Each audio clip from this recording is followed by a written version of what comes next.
Malam ini kita akan coba mentadabburi lagi kejadian yang sedang menimpa kita atau saudara kita khususnya di 3 daerah Tanah Datar, Agam, Padang Panjang. Kenapa? Karena setidaknya dalam catatan terbaru tidak kurang dari 70 orang ternyata yang kemarin meninggal menjadi korban banjir bandang dan longsor atau gelodo. Sebagian jenazah ada yang ditemukan di Padang, di Laut Padang, ada yang ditemukan di Sijunjung, konon ada yang ditemukan di Riau, Bansinya. Sebagian yang ditimpa musibah itu ada yang dikenal sebagai orang baik, keluarga soleh, bapaknya guru di pesantren Diniyah Limojulai, anaknya baru saja tamat SMA di sekolah yang sama. Dia dan istrinya serta anaknya termasuk dalam korban yang 70. Bagaimana kita mensikapi ini? Pertama tentu untuk yang meninggal dunia, yang jumlahnya itu belum fix ya, tapi setidaknya 70 sudah ada. Masih ada beberapa data yang lagi dikumpulkan karena statusnya hilang.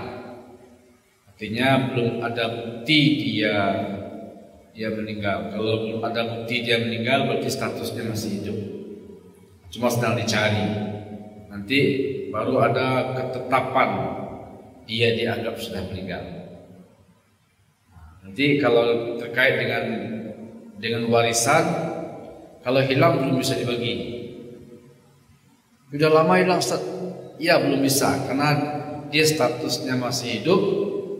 Yang dikeragui apakah dia sudah meninggal. Tapi kalau sudah lama kali, mesti diputuskan oleh hukum, oleh pengadilan bahwa dia dinyatakan sudah meninggal. Nah, kalau dia dinyatakan sudah meninggal berarti istrinya sudah bisa dinikahi lagi. Tapi kalau enggak bisa. Walaupun kayaknya udah meninggal, itu kan kayaknya masih ada bukti. Nah, dari kacamata iman yang meninggal kita doakan, mereka adalah syuhada. Apa itu syuhada? Orang yang mati syahid. Karena sudah kita bahas pada pertemuan yang dulu bahwa Rasulullah pernah bertanya kepada para sahabat tentang orang yang mati syahid, dan sahabat jawabannya bahwa yang mati syahid itu yang meninggal di medan perang. Kemudian Rasulullah mengatakan kalau hanya meninggal di medan perang mati syahid, qalilun, sedikit sekali umatku yang mati syahid. Lalu keluarlah hadis Nabi bahwa orang yang mati syahid itu setidaknya ada 7 macamnya. Meninggal di medan perang itu syahid. Al-ghariqu, yang tenggelam. Kemarin kita bisa masuk ke situ tuh. Tenggelam di bawah air dan arus lalu dia meninggal, itu syahid. Al-hadamu itu kena benturan. Apakah jatuh, apakah terkena seperti gempa bumi, reruntuhan. Dan yang kemarin bisa masuk situ juga. Karena mereka hanyut itu kan ternyata batu-batu banyak besar. Jadi ada yang kepalanya terbentur, ada yang ini. Kan ada yang jasadnya akhirnya putus dan segala macam. Nanti masuk kategori syahid juga. Lalu yang mati syahid juga ya orang yang meninggal karena sakit perut, orang yang meninggal karena wabah taun, penyakit menular, orang yang meninggal karena menjaga dan membela kehormatan dirinya, kehormatan keluarganya, dan menjaga hartanya. Begitu. Itu yang kita harapkan. Kita tidak bisa memastikan ya. Kita hanya mengatakan syahid insya Allah. Ada kata-kata insya Allahnya. Kita tidak bisa pastikan. Karena ternyata di zaman Rasulullah pun orang yang mati di medan perang pun tidak bisa dipastikan mati syahid. Karena tidak satu dua kasus kejadian sahabat semuanya memperkirakan dia mati syahid karena dia secara zahir ikut berperang di barisan kaum muslimin, dan sahabat melihat betul bagaimana dia dengan gagah berani membunuh banyak orang kafir, lalu dia akhirnya terbunuh. Dan sahabat katakan dia syahid. Secara zahir kan gitu. Tapi Rasulullah dikasih tahu oleh malaikat dia dalam neraka. Kenapa? Ternyata tanpa sepengetahuan sahabat, memang orang itu awalnya adalah mujahid, berperang di jalan Allah, gigih, katakanlah membunuh sekian orang kafir. Tapi dia juga terluka, tubuhnya sekujur tubuhnya penuh oleh goresan luka. Dan dari informasi malaikat Jibril kepada Rasulullah, dia itu karena badannya penuh luka, lama dia baru meninggal, dia kesakitan. Dan dia nggak sabar, lalu diambil pisaunya ditusuk dadanya agar cepat mati. Ternyata yang membunuhnya bukan pedang musuh, yang membunuhnya pedangnya sendiri. Tapi yang gitu-gitu kita kan nggak tahu. Rasulullah kan dikasih tahu oleh malaikat Jibril. Yang 70 itu kita juga nggak tahu mereka hanya itu ketika sedang ngapain. Kalau nggak tahu kita husnuzon aja. Dia sedang istirahat bersama anaknya, mungkin ada yang sedang mencari nafkah untuk keluarganya, mungkin ada yang sedang sholat dan berdoa. Maka secara zahir kita berdoa dan berharap mereka mati syahid. Kalau di luar pengetahuan kita mungkin saja dia sedang bermaksiat, itu Allah yang tahu ya. Dia sedang berjudi, dia sedang berzina, dia sedang mabuk. Kalau begitu dia nggak syahid. Kalau begitu itu dia diazab di dunia sebelum azab akhirat. Itu azab untuknya. Tapi karena kita nggak tahu, kita masukkan semuanya, kita berhusnuzon mereka adalah syuhada. Itu yang pertama. Jadi kalau syuhada, kalau syahid berarti bagaimana Ustaz?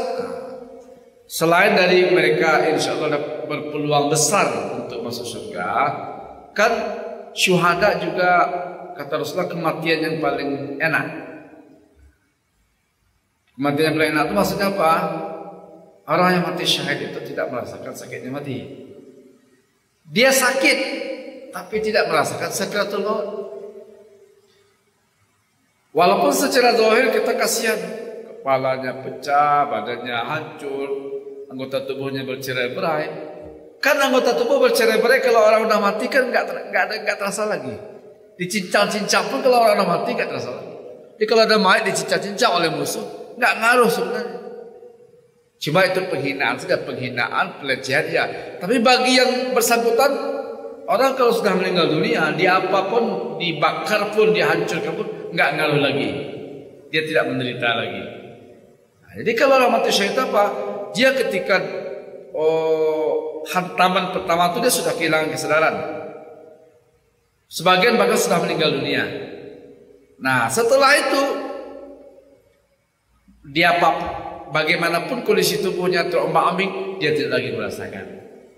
Nah, cuma dia awak nampak di ibu baralah tani ayunyo sampai ke Riau jasadnya anyui baral nyu jasadnya anyui deh nyora. Berarti walaupun dia hancur berkeping-keping, tapi setelah dia meninggal dunia dia tidak lagi merasakan. Nah, saya juga tanya beberapa orang pernah hampir tenggelam ya, saya tanya. Bah perasaan ketika kota Bandung tu kalam Ustaz. Kalam tu tak tahu nak jadi lai tiba-tiba ada yang mangkek tangan awak teh hanya tolong oleh kawannya. Artinya kalau naknya tolong oleh kawannya mati kan? Dia tidak merasakan lagi. Jadi begitu dia tenggelam, pandangannya mulai gelap, terus ketika itu dia tidak lagi merasakan apa. Kalau tidak ditolong orang berarti dia mati. Nah, sebagaimana kita ceritakan dulu, kawan-kawan yang tabrakan, yang jatuh di ketinggian, ternyata setelah dia sehat dan ditanya, jawabannya rata-rata sama. Pokoknya saat kami jatuh tak terkenal yang terjadi, tiba-tiba kami ada di rumah sakit. Berarti dia selamat. Tapi kalau dia nggak selamat, berarti dia tiba-tiba sudah di sudah di alam barzakh. Nah, tapi tentu mati syahid ini hanya Allah berikan kepada orang soleh. Maka pastikan kita dalam setiap kondisi kita itu jangan lepas dari amal soleh. Kemapun kita kepai minimal keluar rumah bacalah bismillah. Minimal.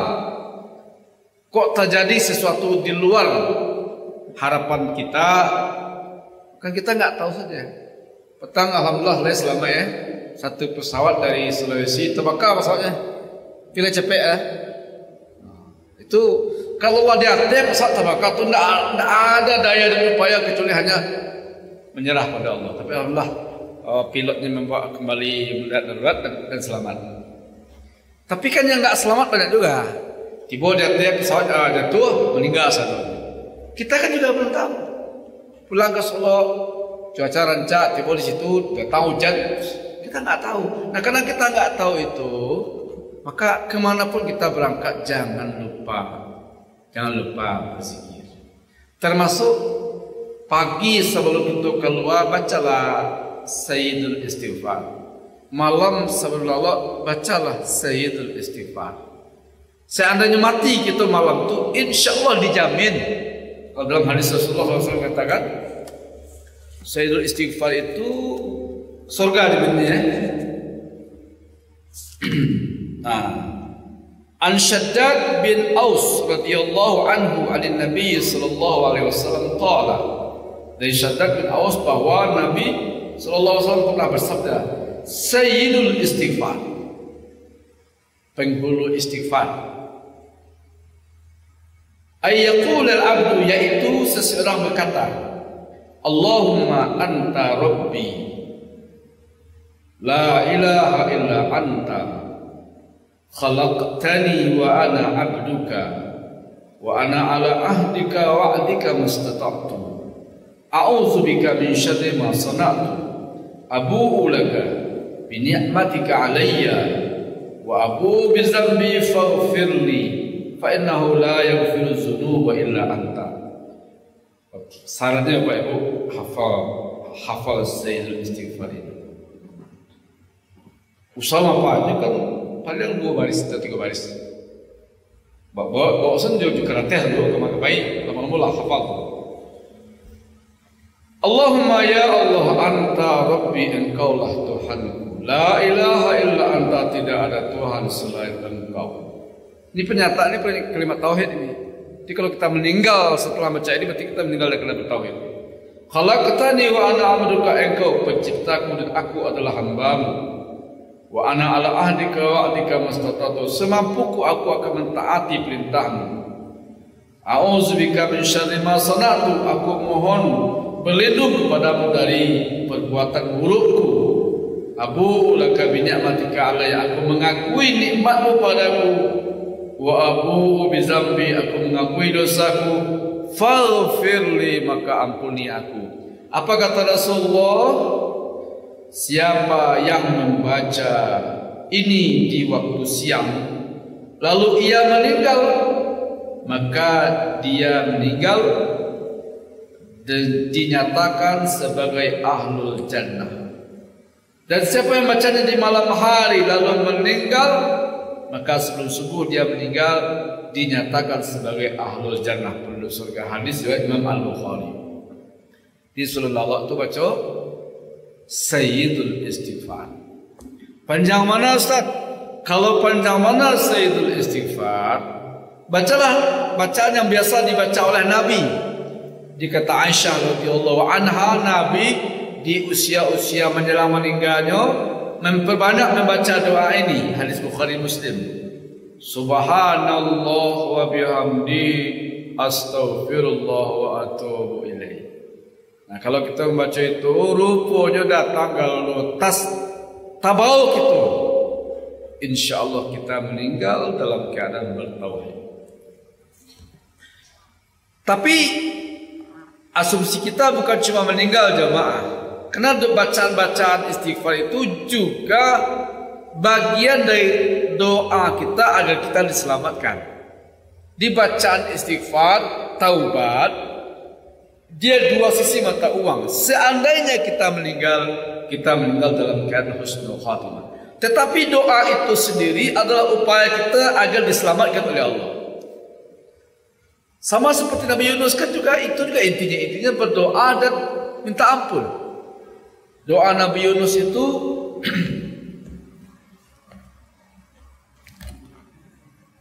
doa Nabi Yunus ya kita sudah tahu. Saya bacakan sengaja saya catat tadi. Da'watu Zinnun iz da'a wa huwa fi batnil hut. La ilaha illa anta subhanaka inni kuntu minaz zalimin. Doa Nabi Yunus ketika ia berada di dalam perut ikan. Kisahnya kita tahu ya. Dia ditangkap oleh ikan, lalu ikan itu masuk ke dalam lautan sekian hari. Sebagian riwayat mengatakan 40 hari. Itu secara logika biasa itu meninggal 40 hari. 40 hari dalam perut ikan dan ikan itu masuk ke dalam laut. Berarti kan tabanam jatuh tabanam lah. Kalau 5 minit saja kita dalam perut ikan itu bisa habis nafas, itu berhari-hari. Jadi dalam perut ikan masuk ke dalam lautan selama 40 hari. Itu tidak ada orang yang berani mengatakan dia masih hidup. Tetapi apa kata Rasulullah? Dalam perut ikan itu dia berdoa. Nabi Yunus berdoa. Apa doanya? La ilaha illa anta, tidak ada Tuhan selain Engkau. Ini pernyataan tauhid ya. Subhanaka inni kuntu minaz zalimin. Maha suci Engkau, aku sungguh orang-orang yang berdosa, orang-orang yang zalim. Fa innahu lam yad'u biha rajulun muslim fi syai'in qattun illa istajaba Allahu lahu. Tidak seorang pun yang membaca doa itu dalam kondisi apapun melainkan Allah ijabah doanya. Hadis disahihkan oleh Al-Albani.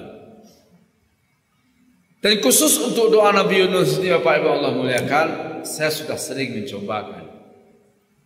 Kawan kalau tersesat, ketakutan, genting, minta doanya, mesti baca doa Nabi Yunus. Ada Ustaz, menelpon Ustaz tolong doa satu. Istrinya lah kemalayan, tapi tidak juga lain-lain lah. Ketuban lah mulai pecah macam. Nyu berharap istrinya lahir normal. Tapi kecik bidan sampai malam berkokok indak juga ada perubahan, harus disesat untuk menyelamatkan ibu dan anak. Anak Ustaz kok cameh mana nak istrinya disesat? Mungkin kecemasannya pertama risikonya, yang kedua mungkin biaya. Minta tolong doakan Ustaz. Hamba sabui Ustaz baca banyak-banyak, suruh istri juga baca doa Nabi Yunus. Ada Ustaz, la ilaha illa anta subhanaka inni kuntu minaz zalimin. Tak sampai sore nelpon beli alhamdulillah Allah lain Ustaz. Normal Ustaz, lancar Ustaz. Dan sejak itu siapapun yang meminta tolong doakan, Ambo selalu mengatakan baca doa Nabi Yunus. Ambo kalau naik pesawat, kalau Allah melihat berucap-ucap, tu lah kalau cameh tu. Oh cameh lo, nak cameh lo. Kadang dalam cameh tu kadang jamaah bukan awak meninggal. Ambo dah mencameh bukan awak meninggal. Nak ketik-ketik lo. Iya. Ibu awak tabayang bonyo dakek jawab, arek jawab. Akhirnya abinya tak ada lagi. Anak tabayang dia bawalah ke pagi-paginya bertanya ke mak abi. Itu tabayang. Termasuk ketika ambo kena COVID, itu banyak menjual doa Nabi Yunus tak ada lagi. Nan lain bakaju, ubek bakaju dan sudah bakaju. Tapi membaca doa Nabi Yunus. Apalagi karena COVID pun didengar oleh Allah. Wah sedang acara muktamar di Cisarua Bogor, se-Indonesia nyelang ke pulang di apa namanya tuh? Nggak swab dah. Yang apa kah? Rapid antigen apa? Yang masukin apa ke hidung mah? Yang jual apa saja enggak? Kalau swab kan bawa ke lab dulu. Enggak, kau langsung ke luar hasilnya. Dari sekian banyak peserta se-Indonesia, 2 dinyatakan positif COVID. Awak ada 2 tu. Awak salah cik. Selalu orang Kalimantan. Anak enggak bertambah horor kisahnya. Bawa mojo ambulan ke Pandeglang. Jo ambulan bawa ke Pandeglang tu tak bah sampai ni jo. Bawa ke Pandeglang kerana seru aku villa yang disewa. Panitia lah selesai itu tak mungkin di situ depo bawa ke markas. Ini Matlaul Anwar ke Pandeglang. Malah PWW di panitia dibawa cek balik ke RSUD Pandeglang tu. Masih positif. Kerja dokter, Ustaz mesti dikarantina sampai balik hari. Di mana? Di Siko atau di mana? Bertanya ke panitia ada tak tempat yang apa? Ada Ustaz di Pondok Quran. Pondok Quran Matlaul Anwar. Ambus itu salah tu. Biar seorang di situ. Pada rumah sakit.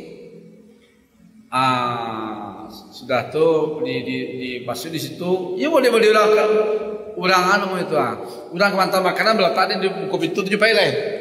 Ustaz, nasi Ustaz, jauh 7 pailai. Kalau anak tu bapa betul dia pakai kecil saya tolong balik kau ni. Balik kau tak buku pintu. Teka-teka harang awak je. Tapi memang iya.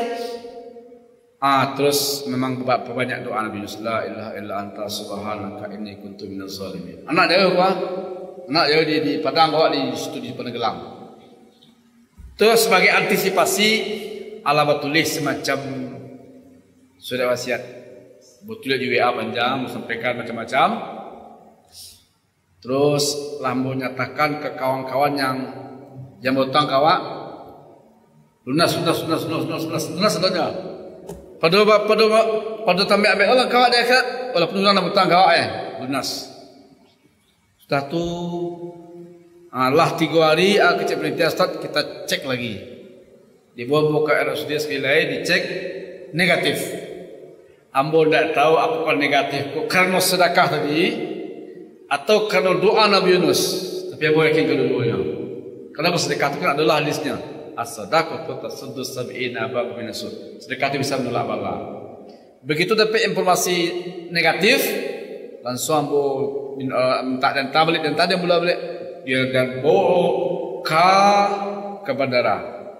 Naik pesawat, asap sebelum berubahlah hasil tes. Tak ada tiba langsung pakai tiba di Padang di karantina baru di swab di puskesmas dan hasilnya di Jamil. Alhamdulillah dinyatakan negatif dan sehat. Tapi apa yang terjadi ketika itu jemaah? Memang kalaulah didakik juga kematian itu saat yang paling dekat dengan Allah. Jadi kalau kita ingin khusyuk beribadah, khusyuk berdoa, bayangkan seolah-olah kita akan mati. Tapi kok terbayang aja baru umur panjang, rezeki murah, umur panjang, rezeki murah itu doa sudah khusyuk. Jadi doa Nabi Yunus itu apa intinya? La ilaha illa anta subhanaka inni kuntu minaz zalimin. Pernyataan pada Allah bahwa Allah itu Maha Esa dan saya banyak salah.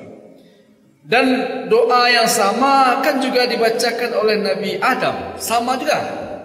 Rabbana zalamna anfusana wa illam taghfir lana wa tarhamna lanakunanna minal khasirin. Kan itu juga intinya. Pernyataan bahwa saya zalim, saya banyak salah, saya banyak dosa. Begitu juga nanti doa yang diajarkan oleh Nabi Muhammad kepada Abu Bakar. Jadi Abu Bakar pernah minta kepada Rasulullah, alimni du'a ad'u bihi fi salati. Ajarkan aku sebuah doa yang aku baca dalam salat. Berarti kau bukan doa salat, kalau doa sujud apa zikir, tak tambahan. Karena ketika sujud itu kan boleh berdoa yang lain. Diajarkanlah oleh Nabi sebuah doa bunyi begini, Allahumma inni zalamtu nafsi zulman katsira. Ya Allah, aku banyak zalim pada diriku.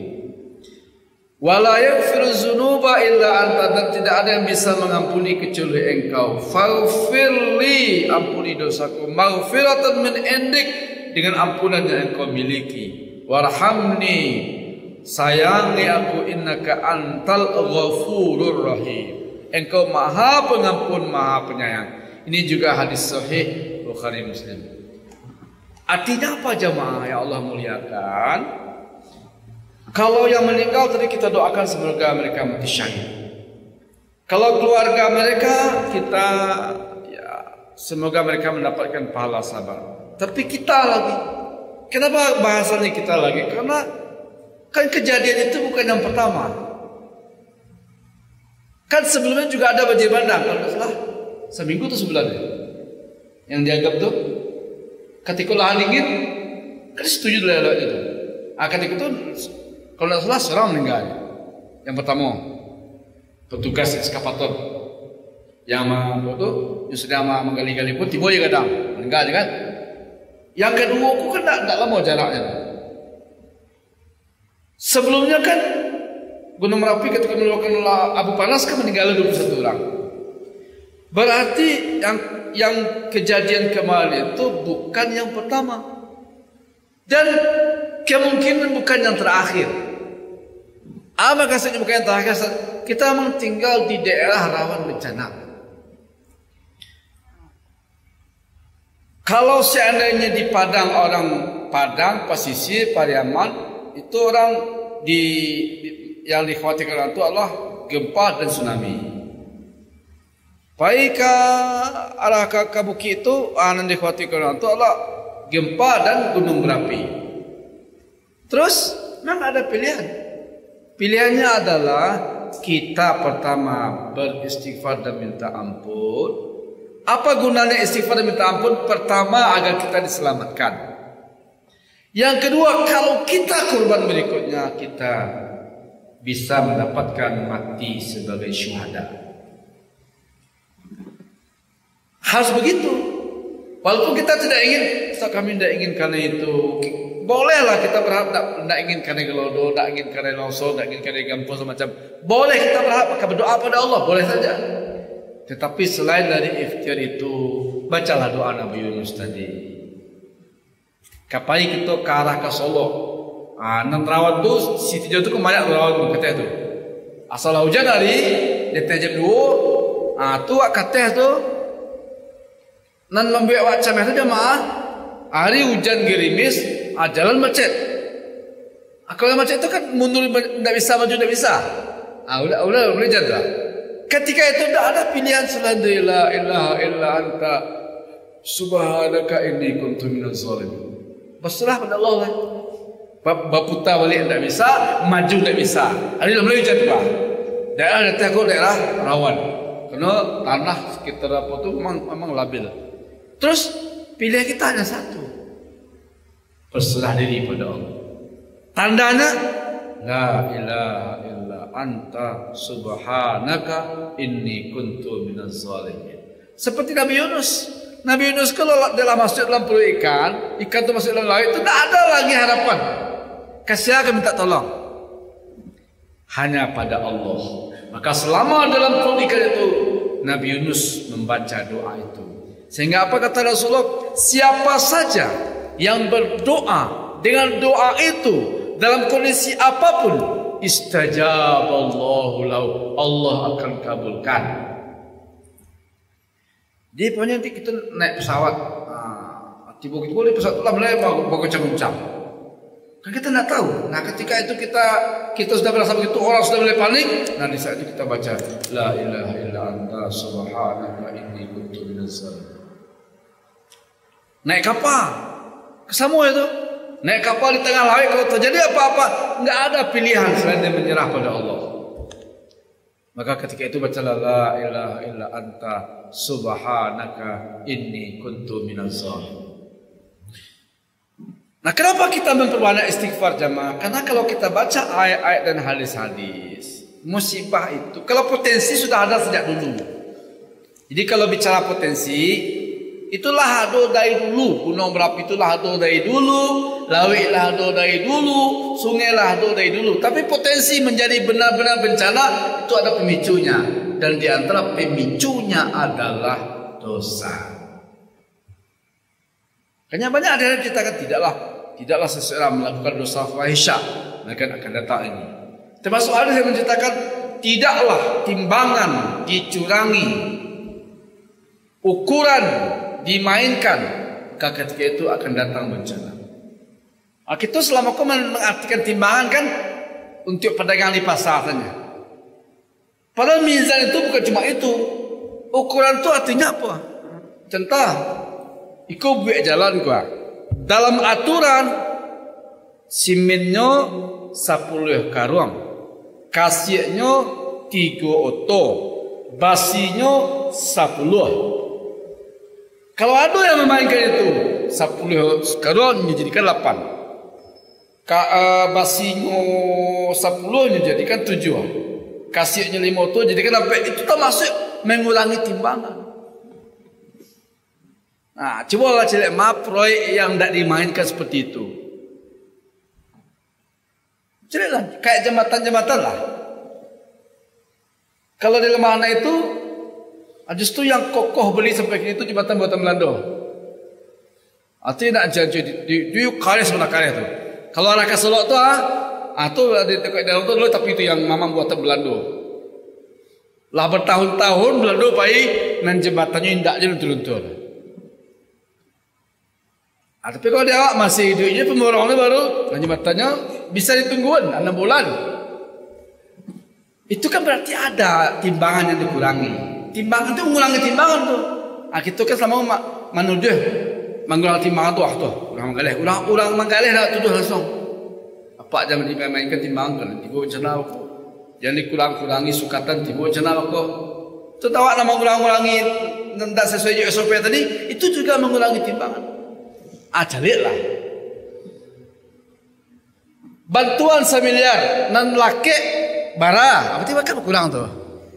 Jadi perkara mengurangi timbangan ini itu perkara budaya. Hampir dah ada orang tak kenal. Kadang-kadang awak mungkin termasuk yang kenal. Berarti memang ini mesti kita antisipasi. Karena kalau tidak, inilah yang mengundang azab. Kalau secara ilmiahnya karena simennya berkurang dari takaran aslinya, makanya jembatan kualitasnya tidak baik, maka runtuh. Kan itu bahasa ilmiahnya. Tapi bahasa agamanya, karena dikurangi timbangan datanglah azab Allah berupa runtuhnya jembatan. Termasuk jemaah, kok ada aturannya. Dilanggar itu kan termasuk mengurangi timbangan. Berdasarkan timbangan, berdasarkan aturan, ukuran, ini enggak boleh, ini tidak boleh ada pemukiman. Jadi cerita yang boleh dapat memang di Lembah Ana itu tidak boleh membuat bangunan di situ. Karena dulu di zaman penjajahan pernah terjadi banjir bandang dan banyak korbannya. Cuma rawatkan palupo. Lah dibaca sejarah baru terkena uyuh. Itu seluruh yang disapu oleh apa itu kan memang daerah yang sebenarnya tidak boleh membuat bangunan. Daerah yang termasuk yang Mega Mendung itu memang tidak boleh. Karena memang sudah pernah 2 kali malahan. Tapi di zaman Belanda dan zaman akhir ini dia tak lupa. Dari buka sudah balik, rupanya 2 kali terjadi banjir besar dan korbannya juga banyak. Maka sejak itu pemerintah menyatakan itu daerah terlarang, tidak boleh membangun. Kini kan bangunan sana kan semi permanen. Yang agak ibu gitu kafe skapa itu baru selesai. Baru selesai mungkin lebih lama lagi. Habis. Tapi yang menakjubkan adalah di beberapa tempat yang tersapu oleh banjir bandang, masjid berdiri kokoh. Termasuk di Simpang Manunggal tu. Rupanya tu masih gagah. Selama aku tak nampak gagah masih. Dia kalau tertutup di rumah. Mas balik kan. Kini rumah tersapu satunya. Tinggal masa diri. Nampak gadang masjid, nampak gagahnya. Dan itu di beberapa tempat jemaah. Masjid tetap berdiri di sekitarnya hari Sabtu. Itu kan fenomena sama ketika di tsunami Aceh. Tsunami Aceh makan tu yang dah hancur, jalan dah hancur, tapi Masjid Baitur Rahman tetap berdiri. Jadi kalau orang mau merenung, ini harusnya orang bertaubat tu. Hancur sadonya, tapi Allah kecualikan masjidnya, Allah kecualikan rumahnya. Ini harusnya menjadi iktibar. Dan dalam surah Az-Zariyat Allah katakan, fafirru ilallah. Kalau kelari juga kita dari tsunami, takut kita di kampung bumi, takut kita di gunung berapi, takut kita di macam-macam, sampai lari hanya siap. Fafirru ilallah. Larilah kamu kepada Allah. Inni lakum nadhirun mubin. Sesungguhnya aku memberi peringatan. Kenapa Allah beri peringatan? Nah, kalau dalam surah Ar-Rum ayat 41, la'allahum yarji'un. Kau leka bali, kau leka taubat. Zaharal fasadu fil barri wal bahri bima kasabat aydin nas liyuziqahum ba'dal ladzi 'amilu la'allahum yarji'un. Terjadinya bencana di darat dan di laut. Kenapa? Bima kasabat aydin nas. Karena kerajo manusia. Kerajonya maksiat dalam bentuk zina, dalam bentuk judi. Tapi maksiat dalam bentuk apa? Mengurangi timbangan, mengurangi ukuran, memainkan proyek dan segala macam. Terus liyuziqahum ba'dal ladzi 'amilu. Karena Allah ingin kita rasakan sebahagian itu, baru sebahagian tuh, sebahagian akibat ulah manusia. Apa target Allah? La'allahum yarji'un. Semoga mereka bertaubat. Satu ayat lagi jamaah dikatakan bahwa ma asaba bi musibatin illa bi iznillah wa ya'fu an katsir. Nah, wa ma asabakum min musibatin fa ma kasabat aydikum wa ya'fu an katsir. Asy-Syura ayat 30. Tidaklah terjadi bencana dan musibah melainkan karena ulah manusia, wa ya'fu an katsir. Sebenarnya Allah sudah banyak memaafkan. Apa maksudnya? Kalau dia tuan-tuan mana lah lama bencana itu datang. Tapi Allah banyak maafkan bagi kesempatan. Tidak juga ada keseketek. Mudah-mudahan manusia bertaubat. Artinya jamaah, entah dari mana mulainya, memang kita harus melakukan taubat secara masif, terutama untuk mengurangi timbangan. Apa-apa selalu ada proyek, selalu ada uang ini, selalu ada uang itu, potongan ini, potongan itu, dimainkan ini, dimainkan itu, sehingga hampir semua sisi-sisi kehidupan itu ada timbangan yang dikurangi. Kalau timbangan dikurangi, kalau ukuran tidak ditepati, kalau aturan dimainkan, berarti kita sedang mengundang bencana. Bencana murka dari Allah. Bentuknya apa? Bentuknya kata tadi, karena speknya berbeda dengan ketentuan, hancur sebelum waktunya, runtuh sebelum masanya. Itu juga bagian dari azab Allah yang dalam bentuk mengurangi iman. Semoga kita, Bapak Ibu Allah muliakan, menjadikan ini sebagai pelajaran dan waspada, karena musibah ini bukan yang pertama, tapi juga mungkin bukan yang terakhir. Lindungi diri kita dan keluarga kita dengan memperbanyak istighfar, memperbanyak doa Nabi Yunus, dan yang tadi memperbanyak Sayyidul Istighfar. Sayyidul Istighfar itu kita hafal, tapi setidaknya sebelum itu kita hafal, perbanyaklah doa Nabi Yunus. Dan ini sudah kita hafal insyaallah. La ilaha illa anta subhanaka inni kuntu minaz zalimin. Tujuannya apa? Agar Allah hindarkan kita dari bencana. Tujuannya apa? Kalaupun terjadi bencana pada diri kita, kita mendapatkan pahala sebagai syuhada. Ada Allah wa iyyakum ajmain. Assalamualaikum.